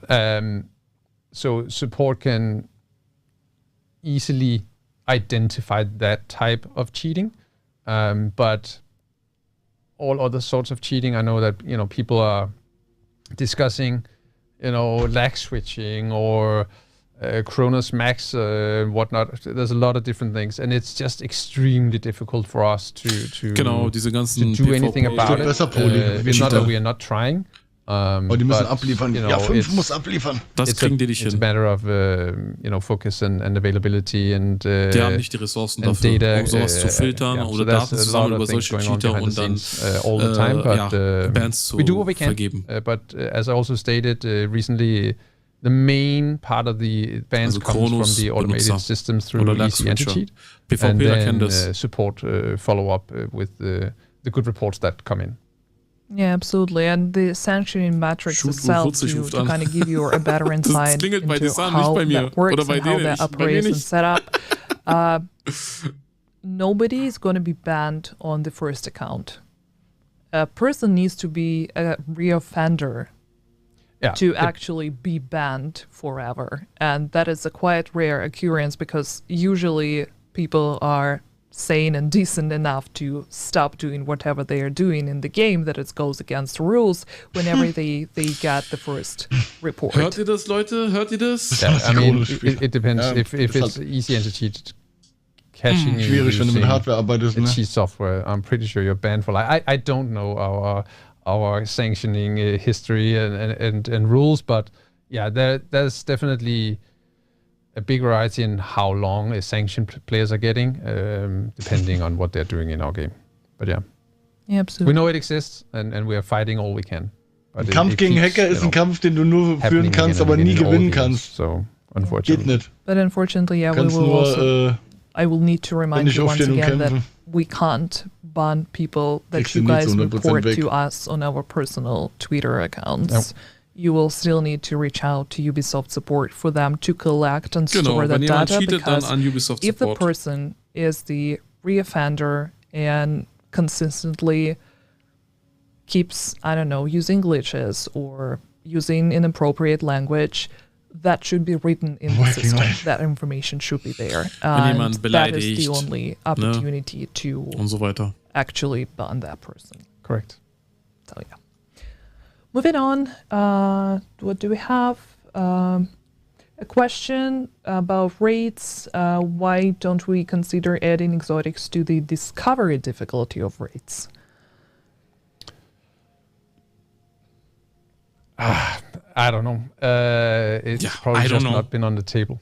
We're constantly looking at what type of activities should have their rewards updated. So I can't really comment on this one because I've not been part of the raid discussion.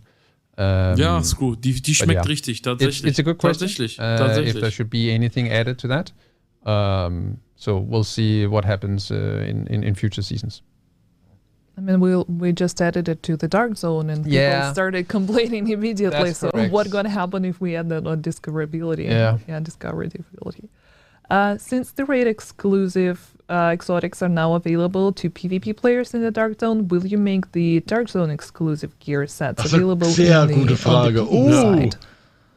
Ja, genau. Okay. It's actually something that we daran hat gar nicht gedacht. Ich habe gefragt, dadurch, dass die Raid-exklusiven Sachen in der Dark Zone sind, war das mit den Dark Zone-exklusiven Sachen für PvE. But it's not, there are no plans currently. So ein Scheiß. I'm not sure if we want to address any questions about dissent. Ja, ist wirklich schade. Das ist ein großer Wermutstropfen. Like there were questions about how many people und System Corruption will be able to play together. Dissent. Ich hoffe, dass sie da irgendwie noch wirklich sagen, komm, wir machen extra nochmal Exotics für den Raid neue. Das wäre mega. Da gerade das Bild hängt. So there was also a question about the Pentagon mission and the fix. Die ganze Zeit auf ihr Tablet geguckt. So there's the DARPA mission and the Pentagon. Der Fix für die Pentagon-Mission. People get stuck because they boost the character to New York and complete that before they've done the other one in Washington. And we know about it. We're working on it. One of them, I believe it's the DARPA one, if I'm not mistaken, has been fixed. Okay. I can't remember which update. So many title updates, but yeah, we're constantly working to fix it. We know it's annoying, and we will do our best to fix that issue. It's a lot of new players. We've had many new players für diesen Pentagon-Bug, so wie ich es mitbekommen habe. The fall and of course with the Steam Kein introduction. offiziellen. So if they boost and run into these issues, it's super frustrating. So that's why we've seen a lot more danke players an alle Leute, die dabei sind. Recently. Alle, danke Leute. We've seen such a tremendous Ich boost versuche einfach in nur leise new zu player sein. activity Deswegen. in the last 4 to 5 months. Also, another question about the crashes. Will the game continue to crash on console with the upcoming update when hovering the northwest of the map? I believe that the fix is in and has been in for quite some time now. Yeah, I think so. Also, there's another crash fix coming for the travel between New York and DC. That's coming with tomorrow's Da gibt's auch update. einen Crash-Fix, Yeah, wenn because man partially that was von New York fixed nach Washington after the reist. season 10 update that we did last week. So it should be completely fixed with TU7. Yeah. So basically tomorrow. Question about the marksman rifle brand set. Danke, Stan, mein Lieber. Will there be a buff or overhaul for marksman rifles? They suffer from a severe accuracy damage deficiency. I think that's what basically season 11 is about. Yeah, season 11 is about snipers. So that I think there's like 2 questions I see a lot. So this is one of them. The damage accuracy / range, and the other one is the available ammo capacity. So we are looking at all things like this constantly, and we will, of course, with this season going live, have a closer look at the sniper rifles in particular to follow and see how they behave. Sie wollen once sich players jetzt start die playing with the new toy. Ihr habt viele Sniper-Liebhaber unter euch, haut mal raus. But then we'll drop an update if we believe that Und wenn it's sie der Meinung sind, dass sie warranted. schwach liefern, dann werden sie die wohl anpassen in Will the zukünftigen Ninja Updates. Bike will be Ninja working Bike. with brand sets and gear sets, or only one of them? Actually, it should definitely work with all the types of Ninja Bike, funktioniert mit beiden Markensätzen und Gearsets. sets in the game. So Auch ein Kombi. Aber das It's brand wäre sets, eigentlich- gear sets for sure. Das ist eigentlich logisch. So we'll see a lot of new constellations. Und hat 3 Kernattribute für die Leute, die nicht dabei waren. in the coming weeks. Das, dieser neue Rucksack, der I think Ninja we're gonna Bike. take one last question because we're a little bit over time. There are a few questions about the changes to the existing skills. I remember that was mentioned in one of the previous streams that it's something that we're considering, Die Skills, that we die es gibt, don't want to add überarbeiten. new Genau so skills, sieht's but aus. rather look at the existing ones. And the question is specifically about the skills that are quite rarely used because they require a lot of micromanagement, but I actually don't remember. I think that's people. a good question to save for our next stream. Mhm. Die Frage wollen sie sich für See den that nächsten little Stream smile? aufheben. I'm trying to pretend that I know nothing. I actually know nothing. So, and I think, I don't see any new questions. So I guess it's time for us to conclude everything. I would really love to watch the trailer one last time. Oh, den Trailer wollen sie noch mal Thank you gucken. so much Okay. Oder for strahlen, being ausstrahlen. here today, be our special guest and answering all our tough Morten, questions. I danke, dass really du dabei appreciate warst, that. quasi.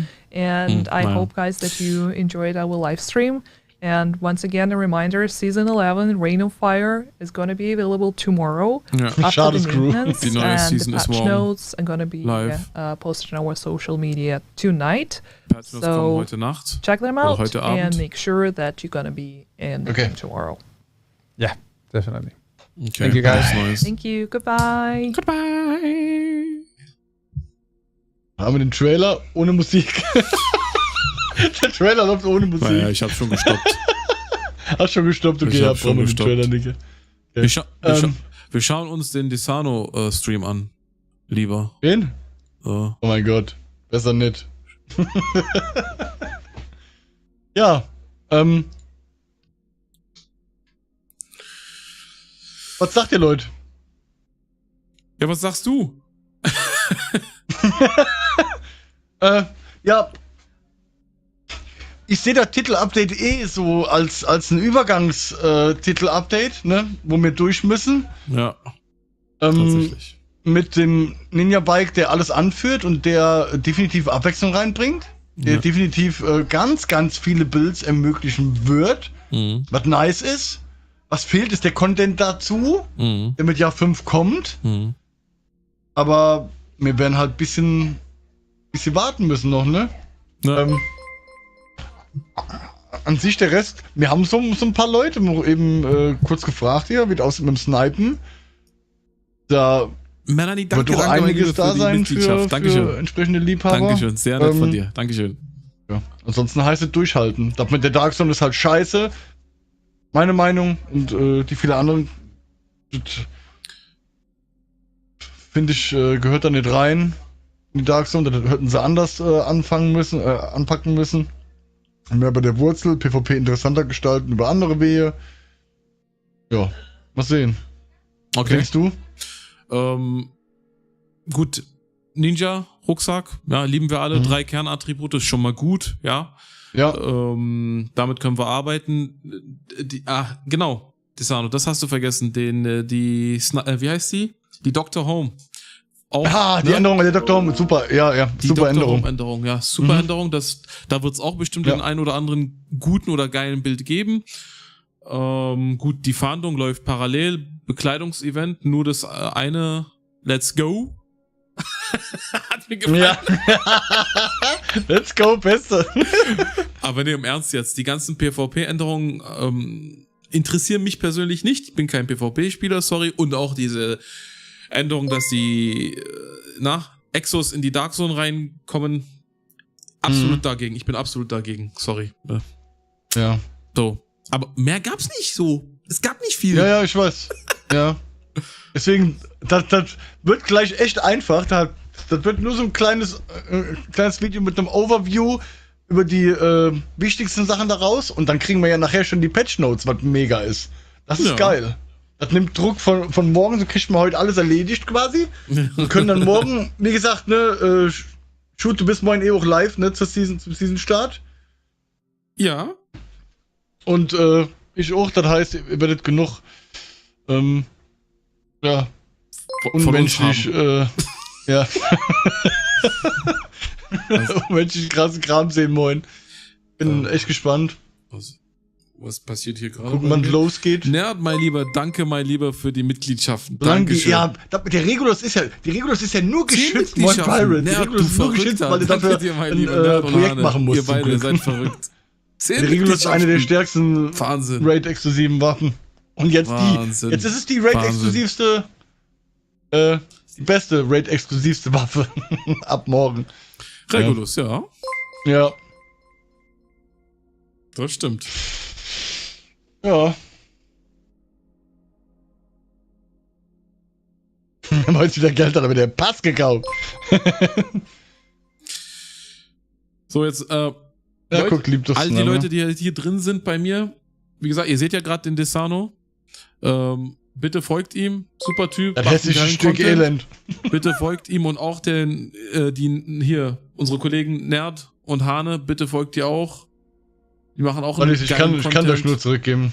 Bitte dort reinchecken und auch dort followen. Super Typen. Ja, schaut bei den Jungs vorbei. Mal ein bisschen Eigenwerbung muss sein. Das sind echt super Typen. Man findet nicht oft im Internet Leute, die nicht nur sympathisch sind, sondern auch ehrlich sind und einfach raushauen, was sie denken. Kann ist wirklich so. Mittlerweile schwierig genug. Deswegen, Nerd und Hane und Shoot, schaut auf jeden Fall vorbei. Wie bekommt man den Ninja-Rucksack als Exo-Drop? Der wird im Season Pass mit drin sein. Viele hatten Angst, weil die Dr. Home ja am Ende der Season rausgehauen haben. Am Ende in der Manhunt. Das wird nicht so sein. Wir werden sie ganz einfach erspielen können im Season Pass. Die armen Ressourcenkonvois. Die armen Ressourcenkonvois, ja. Wie gesagt, macht. ihr könnt den hochziehen, Leute, wie ihr wollt, ne, ganz klar. Danke aber, an all die Follows. Danke. Wie gesagt, die entspannte, schönste, die anspruchsvollste und wirklich eine Variante, so werde ich das morgen auch machen. Ein paar Direktiven. Einen fetten Dank an der Hane wirklich für die Mitgliedschaft. 5 Quellen auf heroisch stellen und dann in die Open World laufen. Dich, Alexander, für den Follow und auch alle anderen, die ich gerade verpasst habe.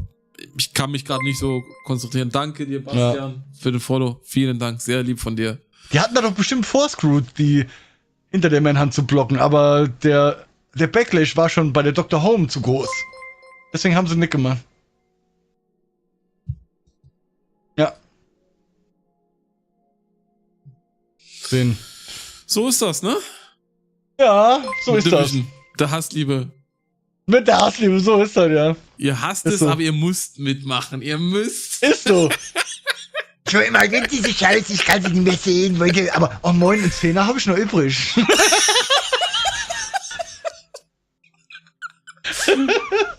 Den Zehner gönn ich mir für eine Woche Spaß. Und dann warte ich auf Jahr 5. Ja, das ist halt einfach so. Was soll er machen, Leute? Wer das Franchise liebt, der schiebt, ne? So sieht's aus. Ja. Lass uns überraschen. Nicht so viel Kopf machen über Schmutz, der da ist. It is what it is. Hey, und komm. Den Rest nehmen wir uns an Spielspaß mit. Theoretisch haben wir jetzt 3 Exos, ja, wie heißt die? Wie heißt die Exo da? Sanctuary, die gut aussieht? Sanctum Imperium. Danke, Sanctum Imperium. Oh, ist er nicht? Hogwarts Legacy. Hier, guck mal. Hier ist er. Hier ist mein Zauberstab. Da kann man bestimmt ein geiles Short draus machen. Hier ist mein Zauberstab, den habe ich hier rausgezogen. Ja? Das ist ein bisschen versetzt Sanctum bei mir. Ach so, das blaue Ding da. Da habt ihr euren Hogwarts meets Division Style. Aber das sind halt 3 Exos. Ne? Ja. Theoretisch, ne? Da kann man schon irgendwas damit zusammenbasteln. Ja, immer wenn wir schön können. Alkoholmüniger. Ja, will ich kein 3.0 hier? Nein. Glaube ich nicht. Verwechselst da was. So. Klingt aber geil. Oh, herrlich. Klingt echt wie ein Zauberspruch, gell? Oh, nice. So. Du gehst off oder wann gehst du off? Ja. Ich gehe jetzt off. Wir werden jetzt ein Päuschen machen. Ich denke, Schuh wird wahrscheinlich offen machen. Genau. Genau. Ich bin heute Abend wieder live. Wir werden ein bisschen Warzone daddeln und uns mental vorbereiten auf den Grind, der ab morgen wieder losgeht. Und morgen werde ich werde morgen, das ist ein bisschen doof. Mein Frauchen muss weg, die muss ich morgen mal kurz fahren. Wohin? Ich werde aber trotzdem, dann wiederkommen, gibt ein Chaos morgen. Ja. Ich kann auch einfach mal zu Fuß laufen. Er hat es jetzt nicht gehört, die hört eh nicht zu. Das ist kein Verraten. Nee, Quatsch. Es kommt gleich ein Schuh hier entgegen. Ein Schuh to loot. Nee. Oh Mann, ey. Und ja. Und dann werden wir morgen schön ein bisschen ballern. Moin Track. Genau. Danke, dass euch gefallen hat, Leute. Wie gesagt, lasst Liebe bei Nerd und Hand und bei Shoot da. Und dann sehen wir uns hoffentlich morgen Mittag und eventuell heute Abend, wenn ihr ein bisschen alte Männer beim Schreien zusehen wollt. Wenn sie wieder von den ganzen 13-Jährigen aufs Maul kriegen in Warzone. So. Deswegen. Gut. Also, Desano, mein Lieber, hau rein, ne? Jetzt. So, ciao, ich hab Desano, ciao. Aus. Tschüssi, bis später. So, dann machen wir hier schon mal erstmal den Desano.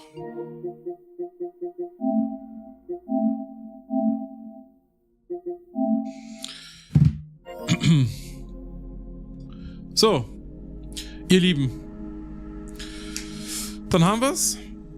Ne? Also,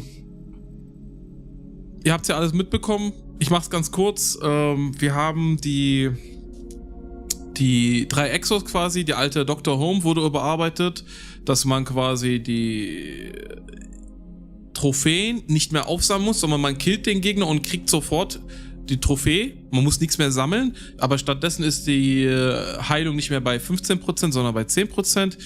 Ninja Bag, ja, oder den Ninja-Rucksack, ich nenne den mal so 3 Kernattribute, nichts Neues eigentlich, und kann man über den Season-Level hoch, ich denke bei Level 90 wird er schon irgendwo angesetzt sein. Die dritte Exo, die kriegt ein Visier, man kann quasi das Visier aktivieren bzw. deaktivieren. Sie haben viele PvP-Änderungen eingebaut, gerade mit dem Jammer, dass der quasi nur mit 3 Skill-Tiers funktioniert. Also man kann nur Gegner jammen, die höchstens 3 Skill-Tiers oder 3 Fertigkeitsränge höher sind. EMP-Sticky wurde nicht geändert, die Schrapnell-Falle wurde funktioniert, wie sie eigentlich funktionieren sollte. Was gibt's noch? Kommt Konflikt, Belohnung wird angepasst, also zumindest arbeiten sie dran. So hatte ich mir das jetzt gemerkt, dass man über den Konfliktmodus Exo-Behälter oder Exo-Komponenten, SHD-Behälter und zielgerichtete Beute bekommen. Es gibt keine neue Karte für Konflikt, sozusagen. Die blöde, bescheuerte Nachricht von heute ist, die Raid-Waffen, also Eaglebearer, Ravenous und Bighorn, die gibt es jetzt in der Dark Zone ab morgen. Ich persönlich finde es scheiße, tut mir leid, Nerd. Ich weiß, du liebst die Dark Zone, ich nicht. Aber ist halt so. Zum Descent-Modus, vom Jahr 5, Season 1, gab es nur eine kleine Information, dass eigentlich ursprünglich ein Solo-Modus geplant war. Habe ich nicht verstanden, ne? Wie kann man sowas solo planen? Aber gut, sie haben es zumindest jetzt gesagt, dass sie auf Koop expandieren. Also wir kriegen den als Koop-Modus. Finde ich gut.